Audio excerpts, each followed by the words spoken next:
Baik, kami persilahkan Pak Dr. Andes Muzamil. Kami silahkan, Pak.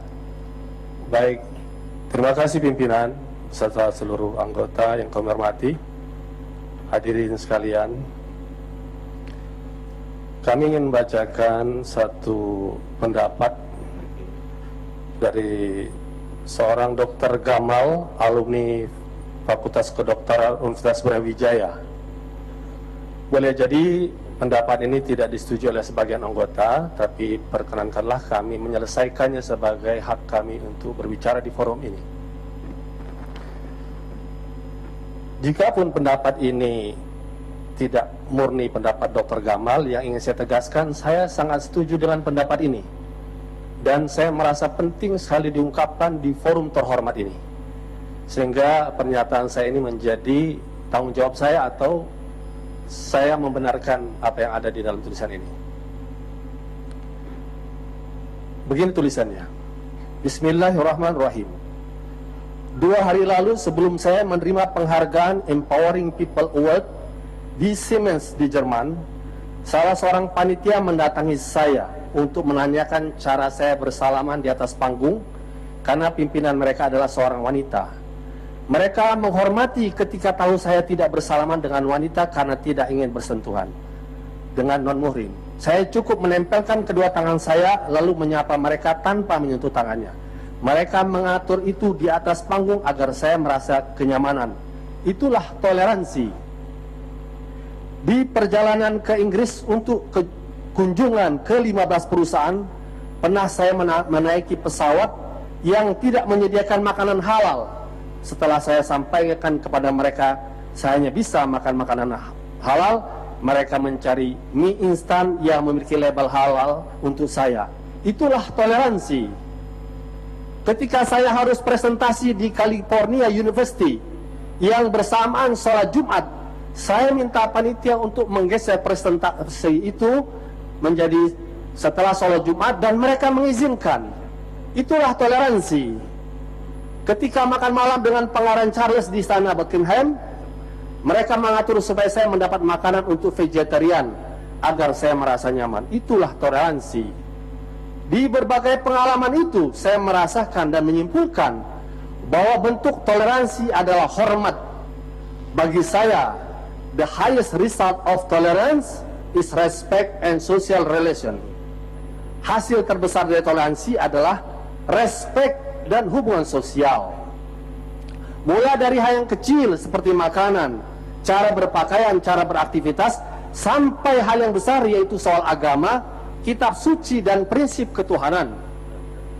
UNESCO dalam publikasinya Tolerance, The Threshold of Peace menyatakan social relation adalah salah satu indikator dari suksesnya toleransi di sebuah masyarakat. Oleh karenanya hasil dari toleransi adalah kenyamanan individu dan keharmonisan sosial. Mau tidak mau pemimpin berperan besar dalam menjaga, membangun dan menciptakan toleransi yang baik. Tidak boleh pemimpin itu masuk atau memberikan komentar terhadap agama, kitab suci, prinsip ketuhanan dan cara beribadah sebuah agama. Peran pemimpin penting sekali dalam toleransi yang kita bangun.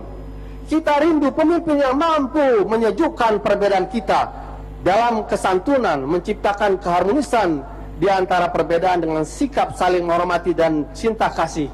Itulah pesan sila ketiga Persatuan Indonesia dan pesan sila pertama ketuhanan yang Maha Esa.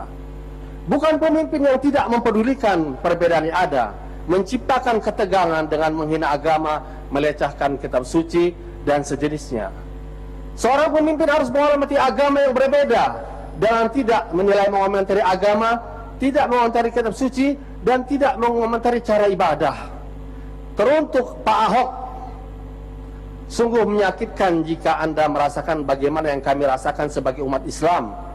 Kitab yang kami baca tiap hari, kami jadikan pegangan hidup, kami hafalkan, kami baca saat banyak orang tidur, kami pelajari bertahun-tahun. Lalu dengan mudahnya Anda sebut sebagai alat melakukan kebohongan. Apakah Pak Ahok pernah menempuh jalur tafsir hingga merasa berhak menafsirkan Al-Quran seenaknya? Pak Ahok, jangan hina kitab suci saya hanya untuk kepentingan politik Anda. Tidak ada sedikit pun kebohongan dalam Al-Quran. Hormati Al-Quran kami. Bill Maher mengatakan, don't get so tolerant that you tolerate intolerance. Jangan Anda terlalu toleran sehingga Anda mentoleransi sesuatu yang tidak bisa ditoleransi. Saya sebenarnya tidak suka menulis atau memberikan tanggapan soal permasalahan politik, tapi nasihat Ayaan Hirsi Ali bahwa tolerance of intolerance is cowardness. Mentolerir sebuah intoleransi adalah sebuah sikap pengecut. Cukup memantapkan hati saya untuk tidak diam. Oleh karena itu, tepatlah apa yang disampaikan oleh Buya Hamka. Jika agamamu, nabimu, kitabmu dihina dan engkau diam saja, jelaslah ghirah atau cemburumu telah hilang darimu. Jika ghirah telah hilang dari hatimu, gantinya hanya satu, kain kafan. Sebab kehilangan ghirah sama dengan mati. Oleh karena itu, dengan mengutip tulisan ini pada kesempatan ini, saya ingin mengingatkan kepada Presiden Republik Indonesia Jokowi, Kapolri, negara kita negara hukum, hormatilah orang-orang yang menuntut secara jalur hukum. Itulah cara menghormati Pancasila sila pertama Ketuhanan Yang Maha Esa, dan cara menghormati persatuan Indonesia sila ketiga. Saya ingin tambahkan, untuk mereka saudara saya Muslim masih meyakini hadis Nabi, Rasulullah mengatakan, man ra'a minkum munkaran falyughairhu biyadihi. Barang siapa kalian melihat kemungkaran, ubahlah dengan tangannya atau dengan kekuasaannya. Fa ilam yastati, kalau kalian tidak mampu merubah dengan tangan, fa bilisanih, dengan lisan kalian. Hari ini saya lakukan. Fa ilam yastati fa biqalbi, kalau nggak mampu, kutuklah kemungkaran itu, lawanlah kemungkaran itu dengan hatimu. Itulah selemah-lemahnya iman. Mudah-mudahan kita tidak berada pada posisi itu. Oleh karena itu, pada kesempatan ini kami meminta kepada forum ini pernyataan kami. Kalau ada anggota kita yang mendukung, kita akan buat pernyataan. Kita hanya menuntut jalur hukum untuk penyelesaian secara hukum, sehingga tidak perlu ditakuti apa yang dikatakan Hendro Priyono, bahwa ini akan terjadi darurat sipil. Tidak perlu terjadi darurat sipil, karena kita tidak ingin membuat keonaran. Kita hanya ingin menyelamatkan Pancasila, sila pertama, dan persatuan Indonesia dengan cara yang terhormat. Oleh karena itu, saya ajak teman-teman yang setuju, kita teriakkan takbir 3 kali. Allahu Akbar, Allahu Akbar, Allahu Akbar, walillahil hamd. Assalamualaikum warahmatullahi wabarakatuh.